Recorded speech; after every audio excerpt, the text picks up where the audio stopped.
wa Achimwemwe Chibungu, Deputy Minister of Health, Madzulo Minister of Defense. Munayilandira bwanji kani? Choyambirira kukusankha out of antu 20 million. Kayandwe deputy mangoti army. Okay. Inatandisankha ndinakondwera. Ndipo ndimakumbukira tinayankhula na Madzulo kuthokoza babwanazo. Okay. Kunena kuti bwana ine siopambana.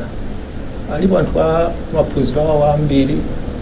Komanso azintchito zabwino. Komanso akuthekera kwabwino amene atatha kuwasankha bwanazo. Koma kundiganizira ine mwa anthu amene ajawo ndinangoti amen. Ndiye mene mwakamvira usikunso kuthokoza foni inali yothokoza ya Deputy Minister of Health. Deputy Minister of Health. Okay. Katumikire na Malawi ku health ziko. Some hours later, I think a day later, nandilanso kalata inanso. Kunena kuti chako menaso president omwaja kuti ndipite ku Minister of Defense. Ineso sinakanenso. Okay. Ndangoti ambuye zikomo bwana ndathokoza. Munthu akakusankha udindo wankulu suka. Osuka naye? Suka. Ndakhaleso president. Suka naye. Suka. So nganene kuti ine zimene zisinde mazidziwa? Ndiye kupanda ule. Kupanda ule. Kupanda ule. Okay. Bwana akanena kuti ino pitani uko mukatumikire kumene. Ndiye kuti amakhala panga research yawo aganiza bwino kuti amene ngakhale nduna yakuti lero ndi wakuti. Deputy wache ndi wakuti. Ndine ndi ndani kuti ndikakane. Ndine modindana ndi nduna yakuti lero ndi wakuti. Deputy wache ndi wakuti. Ndine ndi ndani kuti ndikakane. Ndine modindana ndi pasaja ngati deputy nathokoza. Aganizaso mwina kuti ndikhale Minister of Defense nathokozanso.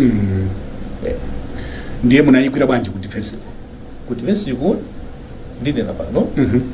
Tinayamba bwino kwambiri. Okay. Ndipo tinali ndi nasimukwafuti kumene. Kwamfuti. Nkwafuti kumene. Kwambiri. Tinali mapulani athu abwino. Ndine nachifaya kuti ndakasi nkhani ndi Malawi. Yes, ona. Khumbo langa leni loyambirira ngati kundunaku timafunisisa kuti tikhale ndi chipatala cha army. Okay. Kumayi kunoko kulibe. Chipatala cha army chimenechi tinakumana ndi anthu angapo madonors. Okay. Amene sindatchula kaye. Okay. Amene ndithu pokambirana anatipanga promise kunena kuti tikumangira chipatalacho tigwirizana amene tingapangire ma terms of general reference and sheets kuti kodi tichipanga operate masiku angati kena kwa Malawi defense muchitenge. Okay. Ineyo ndi defense commander ndi ministry komanso ma donors aja takhala ma meeting angapo. Okay. Ndikuona kuti zinthu ziyambike. Okay. Komanso timafuna tikhale ndi office yomweyo yokuti defense force ili momwemo komanso unduna wa defense uli muti uli momwemo ya maiko anzathu angapo amapanga choncho.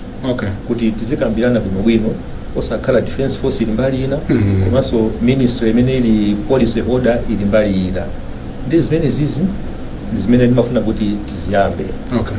Koma chifukwa kuti ndasinthidwa ndapereka handover kwa minister amene alipo Honorable Kaupa kuti mbuyomu timakambirana izi. Data tiyeni kuti zipitilire zisayime chifukwa kuti mwina nali ine nali kumene kuja kutumikira Malawi. Yeah, that's right. Nawonso Akaupanso apitilize project imene kuti tonse tikhale chipatala chabwino cha army. Chipatala chimene chichi chikatheka mwinanso matenda amene amapita kunja samapita. Azipita kuti kumene kuja. Ndiye kuti forex yokhala muti Malawi momwe. Ndinali wokondwa kuti ndi timu yanga ya ku defense komanso ndi defense force yonse timaganizira Malawi mwanjira mtewa. Ndiye kaze ndi pamene tikumva kuti chakomena president kuti akuchotseni ku defense kubwera ku lands. Yes. Munali kuti nthawi imeneyi uthenga umakupezana? Mene uthenga umabwera ndinachoka pang'ono. Okay. Ndiye ndinawumbira mu ndege munaombera mundege nditafika nditu mm takwera mu ndege mhm takhala pansi nde ndikudabwa mzukulu wanga akundiyitana malume tabwera kwa maseka mundege momwemo momwemo akusinthanithu ndatisintha chani akuto cabinet asintha ndati okay nde ndikupita kuti ndipita ku Ministry of Lands nde nkuti phone yanga itazima okay napemphera momu janso ndege okay kuthokozaso imakumbukira tinafika pakia ina past 10 kapena past 11 mamao usiku ndege ya mazulu ya imachoka ku Jobe kubwera kuno okay naye bilaso bwana kuthokozaso kuti bwana ndikuthokozeni so kuti mwandiko minaso ntima kwa anthu 20 million acha kuti ine ndikapange chani lead Ministry ya Lands, Housing and Urban Development. Mwakupeza bwanji kulanzi kuli mavuto ambiri sizo bisaso ya kumeneku anthu akuti tukwana kuti ndinaso kwambiri kuti ndikunduna umene uwatchuka komanso unduna umene ukupanga practice katangale ndi ziphuphu aliyense maso ache ali kumeneko ngati kungodi mwinambo munamva za migodi town atusa akuona ngati kuti kulanzi kuja ndi kungodi pali mavuto ambiri Brian okuti tiakhonzi choyamba ndi chakuti katangaleyi sitikupanga ife ngatogwira ntchito okaya koma katangaleyi ndi anthu akunja ndi ife tomwe sindikunena kuti anthu akulanzi yet ndikuti ife anthu akulanzi chifukwaso ine ndikugwira ntchito pomweyo ndoti katangaleyo wayambira ku ministry anthu amene tikunenedwa ndife tonse kuphatikizako ineyo amene ndikusogolera unduna umene ndi akalina kuti Ministry of Lands yatchuka ndi katangale ndikuti akuphatikizako ndi ineyo amene ndili nduna kumeneyo nje mukandifunsa kuti kumene kuli bwanji kuli madandaula ambiri Amalawi sakukondwa ndi unduna umeneyo kuli malo amene ife timayang'anira kuli nyumba zomwe ife timayang'anira koma kuti upeze malo ndiye kuti ugweseka ngachepe kuti upeze kandi title deed ugweseka ngachepe nyumba imene kuti uipeze ndiye kuti officer ajepo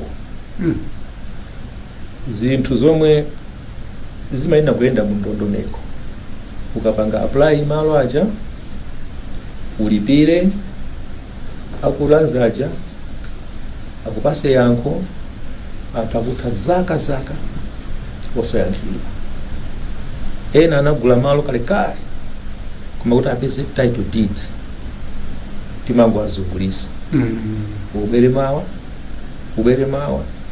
ubere mawa osathandiza cholinga agweseka ngachepe akaperekanso mwinaso sathandizanso kumene kuli kuba ndi kulakwa kuzunza za moyo zomwe apresident athu sakufuna komanso malamulo a Malawi amakana ndiye kumene kuku nkofuna kuti ineyo ngati nduna ndi Amalawi onse oganiza bwino tithandizane kuti katangale amene iyi ate mukwanitsa kumutetsa ndipo kwambiri angasika khala anthu mbuyo ine ndi chimwemwe chipungu ine si anthu ena ine ndi chimwemwe chipungu amatani chimwemwe chipungu ndine munthu wina oganiza mosiyana katangale imene mukunena amachitikayo amene akuchitikayo mbuyo mose mukunali nduna yes ndi chifukwa chani a president sana kusankheni inu ya Brian kuti mupite ku Ministry of Lands ndera president nkhani imene akuiziwa ndiye mwamwayi andilumayi kuti ndipite kumene kuja ndikathese mchitidwe oyipa umene amalawi akudandaula kuti ndikuwuzeni muzabwere ku office kwanga kumakhala ngati ku OPD ku chipatala amsatero ndikuwuzani ku ministry ngati ku chipatala madandaulo okuti pena mkumayonera kodi ndi anthu ntchito timagwira motani sindikuwanyoza anthu ambuyo that's right yeah kuma I'm just being very honest kana kuti akudzana lomweli kunabwera mafumu awiri akuti mina for the past 10 years akhala kulandira akuyendera malo awo amene analandidwa wakabudula uko kuimva nkhaniyo nkhani ing'ono koma kungozungulisidwa chifukwa kuti sakutani sakupereka mwina alibe kuthekera kuti atani apereke ndiye ineyo pamaso pa Malawi kunena kuti ministry imene chali yang'ana muone kwa Malawi mwang'ana simasumati pamaso pa Malawi Amalawi nonse akufuna kwabwino ndifuna ineyo mundikhulupirire ntchitoyi siyaine ndekha ndiya inu ndi ine tithese Katangale amene mwakhala mukundiuza tithese madandaulo amene mwakhala nawo kugwirira ntchito limodzi musaope munthu wina aliyense kaya ndi udindo wanji kaya ni nduna yanji kaya ndi wotani amene akukupemphani ndalama kapena amene akukuwumirizani kuti mupange ziphuphu ndi Katangale tili ndi Anti-Corruption Bureau kaneneleni kumene kukunso anthu amene andofuna kuti tiyapatse chilango malingana ndi malamulo a Malawi tikatero ministry ija ikhala ndi nkhope ina mukabwera muthandizidwe osapereka kwa mtambala iyani ikakhala kuti mukupereka ndalama ikhale ndalama yolandira lisiti la boma malingana ndi application imene mukupanga tikatero blind ndikuti Malawi yakhala okomera tonse komanso tiathandiza president athu a Professor Peter Mutharika kuti Katangale amene mamunena uja ndi ziphuphu athe mu Malawi masabata awiri apitawo munachititsa msonkhano watu lankhani ndi munawuza anthu kuti aliyense amene watenga malo pasanathe 14 days abweze yes chinautsa nkhani imene chanjani Brian maboma analipo maboma anapita maboma abwera anthu andale ndife anthu olakwika timafuna kutengera dzina la ndale ndikumalanda kumaba zinthu za anthu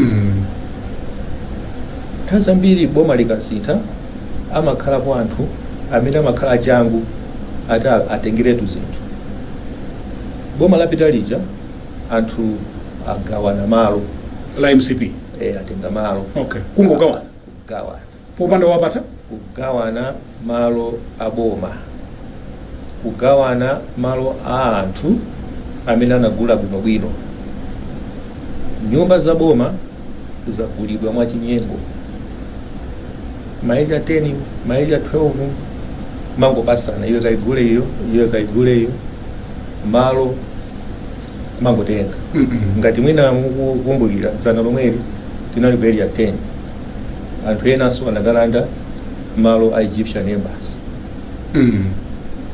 pano paso ife a DPP talowanso mboma anthuso nawonso ayambapo a DPP okay ati ali mboma ni nthawi yawo kuti atani aje pamene speech ya boma ya president athu Peter Mutharika ananena kuti government is not a feast siphwandwe yes siphwandwe we are here to save Malawians Malawians atikhulupirira kunena kuti adibibiwa ndamene atatibeule mmavuto nde inu anthu azilanda malo mu zina la chipani tizingayang'ana ziko lisila chipani ziko ndi la Malawi kandi wa chipani chanji kandi wa mpingo wanji kandi wa khungu la mtundu wanji ngati uli Malawi wena kukhala ndi ufulu okhala ndi zinthu uli ndi ufulu ogula malo uli ndi ufulu ogula nyumba uli ndi ufulu opanga apply malo ngati malo alipo ife tupase ngati nyumba zilipo tikuguliseni kapena tikupatse, koma tisatengere zina la chipani kuti anthu ena akutike. Iya zimenezo sizichitika. Anti aliyense amene akupezeka kuti akupanga zimenezi timmangisa. Awa a DPP mukwanena awa ndi chipani chanu?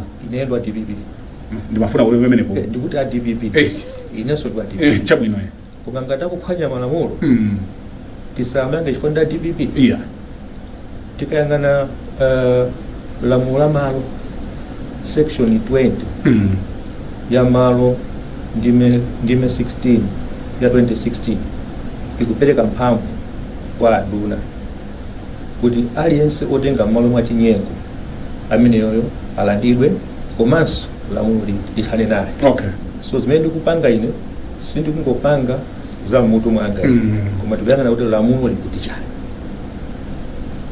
ndi anthu anangogawana basi kungodzuka katenga malo ali mboma nthawi yakuti phwando lidzalifike ndi imeneyo. ndi awa amene anagula nyumba ku area 12 ku area 10 mwa chinyengo zikhala bwanji? tikupanga ma audit amene tifuna tione nyumba zonse za boma kuti zili ndi ndani, anagula liti, anagula bwanji, anapanga apply motani, kodi sipanalowere ndale, komanso malo ngati mukukumbukira bwino tinanena kuti chapter 13 mpaka na pa 27 yeah anthu abwere apangiza dongosolo, abwenze malo anthu, abwenze nyumba zimene anatenga mwachinyengo. Kuchokera pa 27 kupita uko ngati uli mmodzi mwa anthu amene unapanga zimenezi, ifeyo lamulo likupeza kumene kuti chifukwa sizoona kuti malo aboma tiatenge chifukwa line ndi anduna, mwatenge chifukwa ndinu regional governor, mwatenge chifukwa ndinu vice president. Ayi, malo mubwere ku office mupange apply, ife tipange chiganizo malingana ndi mene malamulo amalo kapena nyumba akuyendera. ndiye paka 27 watha Yes, zikhale bwanji? ngati 27 watha ife tikutapeza malizasa audit aja kuti a Brian Banda unatenga malo mwa chinyengo tikumangayo. zifika mpaka pomangana kuti kwambiri kwake chifukwa mukuba katundu wa boma mukuba katundu wa boma komanso mukuba katundu wa Malawi, chifukwa malo ena for example kuli Longwe, kuli malo aku MPC, kuli malo aku Adibati, kuli malo ku Kanengo, omwe anthu anagula mwanja bwinobwino.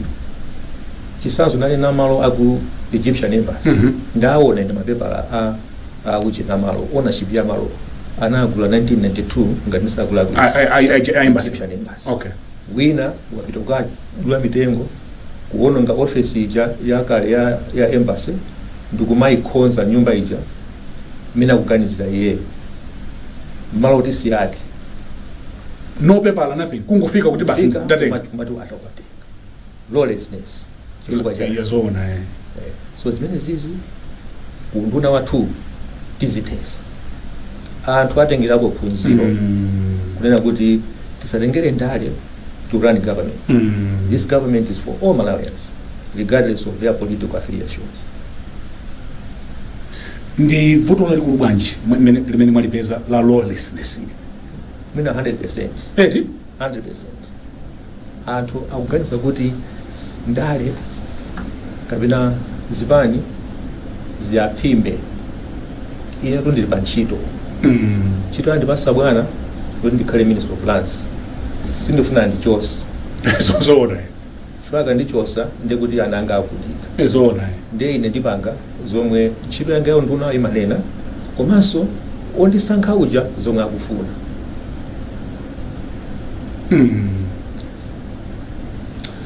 ngati mwango tipeza kumene mukuonerayi ndi program ya Times Exclusive ndi olemekezeka anduna azamalo the Honorable Chimwemwe Chipungu MP Minister of Lands akutipatsira programu iyi ndi are mukuonera program ya Times Exclusive pano pa kanema wa Times ndili ndi anduna athu azamalo the Honorable Chimwemwe Chipungu MP amene ndi nduna yathu ya zamalo.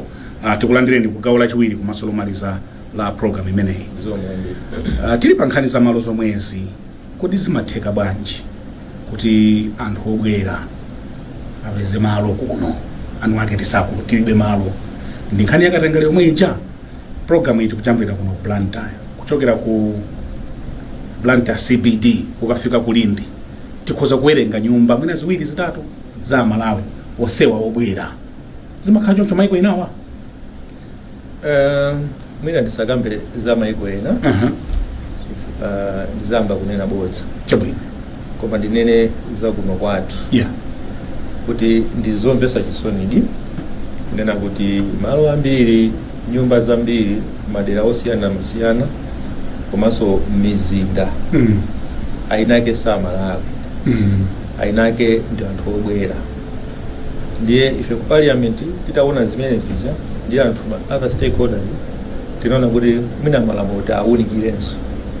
The Land Amendment Act ya 2022 ikusungunula kapena kuletsa section 37 imene imalola anthu kukhala ndi mwina malizi a 50 years obwera, pamene ainake ife timakhala ndi malizi a 99 years. Now lamulo limeneli likuti malo muno Malawi tigule ifeyo aini yake. Lamulo limeneliso likunena kuti amene anagula kale malo mwina ndi malizi omwe tikupena a 50 years, Yeah. malizi akatha tisapange renew. Ena amene akutha chaka chamawa palibe renew, Ndiye kuti game yatani yavuta. apita kwa boma. Zimenezo ndiye kuti boma likhala Ngatala mkatundu wake achotse malopo. malinga ndi lamulo. Yeah. sukuloledwa kunena kuti upange renew. Is it? Okay. Komanso ndinene pa kunena kuti anthu mwina mukaenda ntawuni timona mabuilding abwino okongola, kuona eka ina pali zimauzo, penapo nyumba zokongola. Chomwe chikutanthauza kuti ena anangogula malo aja kwakhazika pazifukwa zomwe sitikuzidziwa. Chifukwa malamulo amanena kuti ukagula malo in 2 years uyambe develop malo amene aja. So land audit tikunena ichi itidziwitsa kunena kuti malo anagula ndi achipungu, anagula kuti mwina ayikepo chipatala, koma uona kuti molayikepo chipatala ayikapo wholesale. Achipungu mwina anagula malo aja koma mwina anamwalira. Achipungu anagula malo aja koma alibe kuthekera kuti angapenge develop malo aja. Mwaula wa moyo. Ndaulawa. Sindikhala ndikukoma ndi ndalama. Ku Malawi Housing Yes. chisankhidwireni nanga sipadapita nthawi. Yes. Koma muone kuti muzitsata za malamulo muwerenga kwambiri. Yes. Munakafikako? Tinapitako dzulo. Okay. Yes. Dzulo mamawa. Yes. Panali nkhani ya 10,000 houses. Oh yes. Munayilondoloza? Yes. Autija? Okay. Nyumba 10,000 houses. Ndi zomwe kunduna wathu ukumangira 4,000 Malawi Defense Force. Okay. 4,000 Malawi Police Force. 1,000 ku immigration and 1,000 ku prison services. Nyumba zimene zizi 3/4 of the projects zili kumapeto kwenikweni. Okay. Ndi zochepa zokha zomwe mwina sizinamaliza according to standards. Komano inu mukuziwa mmene chuma cha dziko chimayendera. Most of my contractors akutidandaula kuti sitikwalipira. Adi nkhani imene iyi timayikambirana ku nduna ndi report ya nkhani imene iyi. Okay. Mukuziwa nyumba zikakhalitsa zimaonongeka. Timapangana ndi aku Defense Force, timakambirana aku Ministry of Defense. Tinakumana dzana kuti tikayendere limodzi tikaone kuti zili pati titani. Ndiye bwino wake ndinali ku defense, ndikuziwa mmene zimachitika. Pano ndili ku lands, ndikuziwa mmene zikuchitikira. Tikufuna kuti zilowedwe chifukwa sitingangomanga nyumba walipira ma contractor at a certain stage ndikupanga abandon ndekuti situkuganiza bwino zina zayimiratu zina zaima okay chifukwa chokuti ma contractor afuna alandire kanga chepe kuti amalize ma projects amene kodi just thinking dera ngati ndirande new lines yes pali malo ambiri pamene pacha yes sizingatheke kugumula ndikumanga maflat amwamba yes which can accommodate or mwina ku 18 I'm just new lines just came in my mind Yes. kandi ku area 18 kucha because we are wasting a lot of land yes pamene tikuzomanga umapita mwamba and accommodate more people izizi mukuzimvetsetsa muno bwino that's good strategic thinking timakambirana ndithu ngati mene mukambirana kuti malo ena tione kuti urban development plan imaenda motani kuti izizi tinkapanga nthawi imeneija koma no going forward we put kuzoika ma flats madera osiyana-siyana and the example I gave to my director was the Admac flats in Kanjezi yeah inakulira umene kucha okay yes the malo kuti imapanga accommodate so many people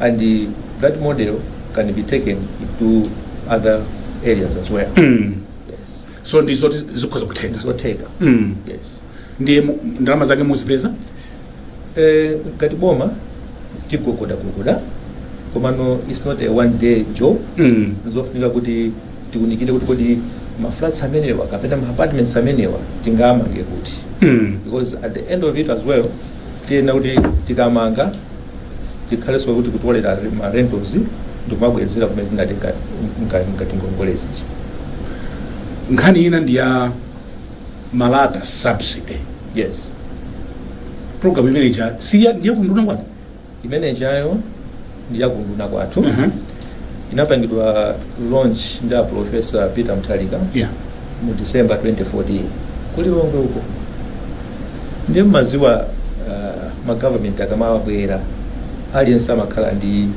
priority yache ndiye sinaende bwino ya nkonaswa Professor Peter Mutharika president athu anayambisa National Planning Commission ichi kuti ma project ngati yamba boma iyi azipitirira abe sichanzeru kuti chifukwa kuti anayambisa ndi awa yeah tizisiye yeah ife kunduna kwathu project imene chati kuyamba and we have targeted I think almost 12,500 houses zoti zimangidwe kuti tiyamba liti dinama koma is in the pipeline kunena kuti midzimu ikhale nyumba zabwino komanso Brian ndifuna nditengerepo mwayi kunena kuti mwina amalawi sadziwa kuma council kwathu kuja kuli maplani a nyumba zomwe anthu amene afuna kumanga nyumba azikatenga already done okay ngati if you are very serious about modernizing zinthu then timange zinthu zooneka bwino and maplani undaulere okay umakatenga akuzopita ku council upita ukatenga kuti ndifuna nimange ngati pacholo apite kwa DC kuja akatenge plan nyumba ya malemba mbwanga plan tinakatenga somene kuje kucholo pa assembly so timange nyumba zabwino bwino zooneka bwino kuti anthu akamaona aula nyumba ya blind band ya maplani aulere zona maplani aulere aminga ndambi samadziwa zimene apite ku makanso akatenge maplani aulere kuti maplani amene tingamangira nyumba ndi ati abereka